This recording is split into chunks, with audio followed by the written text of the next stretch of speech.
Assalamualaikum warahmatullahi wabarakatuh. Izinkan saya memperkenalkan diri terlebih dahulu. Perkenalkan, nama saya Elza Rahmadani dengan NPM 213515516102, Prodi Administrasi Publik Universitas Nasional, dengan mata kuliah Reformasi Administrasi. Dari perkuliahan materi ke-1 sampai perkuliahan materi ke-7, saya akan membahas pemahaman saya pada materi pertama. Oleh karena itu, saya memilih untuk menginvestasikan topik ini sebagai tugas satu saya. Dalam video ini, saya akan membahas tentang apa itu reformasi administrasi, mengapa reformasi administrasi penting, dan bagaimana reformasi administrasi dapat dilakukan secara efektif. Dan saya akan membahas berbagai aspek reformasi administrasi, seperti reformasi birokrasi, reformasi kelembagaan, reformasi kebijakan, reformasi manajemen keuangan, dan reformasi sumber daya manusia, serta reformasi teknologi informasi.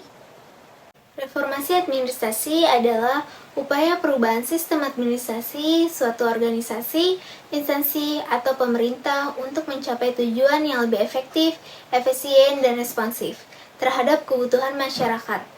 Reformasi administrasi meliputi perubahan dalam struktur organisasi, proses, kebijakan, serta penggunaan teknologi dan sumber daya manusia.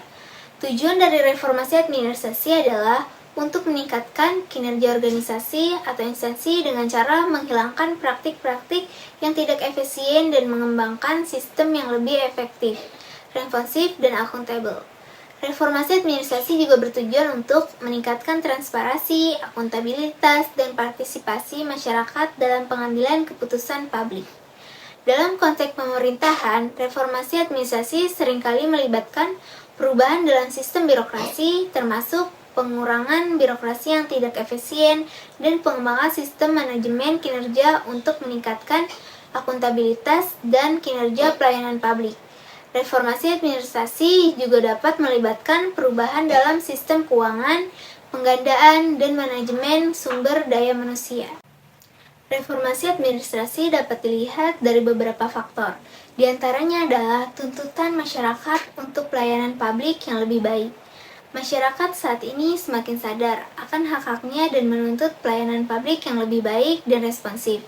Hal ini menuntut pemerintah untuk melakukan reformasi administrasi guna meningkatkan kualitas pelayanan publik. Perubahan tuntutan dan kebutuhan masyarakat. Perubahan dinamika masyarakat menyebabkan perubahan dalam tuntutan dan kebutuhan masyarakat. Hal ini menuntut pemerintah untuk mampu menyesuaikan diri dan memberikan pelayanan publik yang lebih baik dan efektif dan efisien. Perkembangan teknologi informasi dan komunikasi. Perkembangan teknologi informasi dan komunikasi memberikan peluang bagi pemerintah untuk meningkatkan kualitas pelayanan publik. Hal ini memerlukan reformasi administrasi yang berorientasi pada teknologi dan inovasi. Persaingan global dalam negara harus mampu meningkatkan kinerja administrasi publik untuk menjaga daya saing dan menarik investasi asing. Hal ini memerlukan reformasi administrasi yang efektif dan efisien. Perubahan arus globalisasi dan perkembangan ekonomi yang cepat mengharuskan negara untuk memiliki birokrasi yang efisien dan efektif dalam melayani kebutuhan masyarakat dan investasi. Hal ini memerlukan reformasi administrasi yang bersifat strategis dan sistemik. Dari beberapa faktor tersebut, reformasi administrasi menjadi sangat penting untuk dilakukan guna meningkatkan kinerja pemerintah dan pelayanan publik yang lebih baik, responsif, dan akuntabel. Reformasi administrasi meliputi beberapa aspek, di antaranya reformasi birokrasi, bertujuan untuk menciptakan birokrasi yang bersih, efisien, efektif, dan akuntabel. Hal ini meliputi pengurangan birokrasi yang tidak efisien, pengembangan sistem manajemen kinerja, peningkatan pelayanan publik, dan peningkatan partisipasi masyarakat dalam pengambilan keputusan. Reformasi kelembagaan bertujuan untuk mengubah struktur organisasi dan proses kerja agar lebih efektif, responsif terhadap kebutuhan masyarakat. Hal ini meliputi pengembangan kelembagaan yang lebih terintegrasi, peningkatan pengawasan dan pengendalian, serta peningkatan kemampuan pengambilan keputusan. Reformasi kebijakan bertujuan untuk pengembangan kebijakan yang lebih responsif dan efektif dalam mengatasi masalah publik. Hal ini meliputi pengembangan kebijakan yang lebih keterbukaan dan partisipatif, peningkatan koordinasi antara sektor, dan pengembangan mekanisme evaluasi dan pengendalian.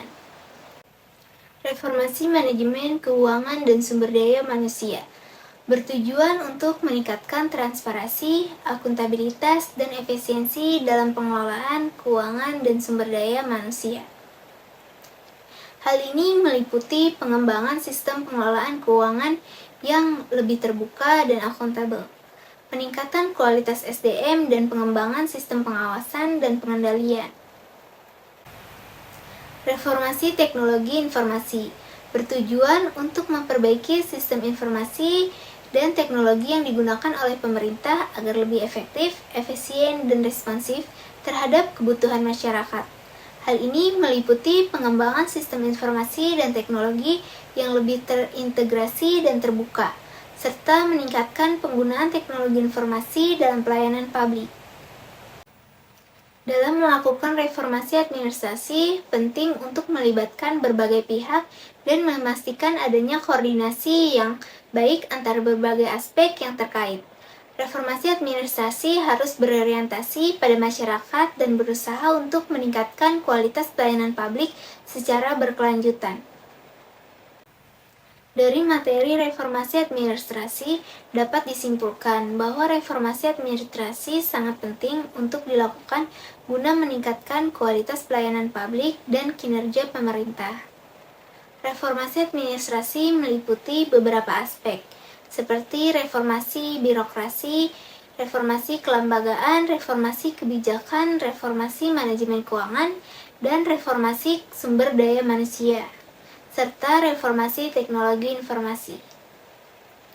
Reformasi administrasi bertujuan untuk menciptakan birokrasi yang lebih bersih, efektif, efisien, dan akuntabel, serta kelembagaan yang lebih responsif dan efektif terhadap kebutuhan masyarakat. Reformasi administrasi juga bertujuan untuk mengembangkan kebijakan yang lebih responsif dan efektif dalam mengatasi masalah publik serta pengelolaan keuangan dan sumber daya manusia yang lebih transparan, akuntabel, dan efisien. Dalam melakukan reformasi administrasi, penting untuk melibatkan berbagai pihak dan memastikan adanya koordinasi yang baik antara berbagai aspek yang terkait. Reformasi administrasi harus berorientasi pada masyarakat dan berusaha untuk meningkatkan kualitas pelayanan publik. Secara berkelanjutan, dengan demikian, reformasi administrasi dapat membawa perubahan positif dalam pelayanan publik dan kinerja pemerintah. Saya berharap video ini dapat memberikan gambaran yang jelas tentang pentingnya reformasi administrasi dalam pemerintahan dan pelayanan publik, serta memberikan pemahaman tentang bagaimana reformasi administrasi publik dapat dilakukan secara efektif. Sekian penjelasan terkait reformasi administrasi yang dapat saya sampaikan. Kurang lebihnya mohon maaf. Wassalamualaikum warahmatullahi wabarakatuh.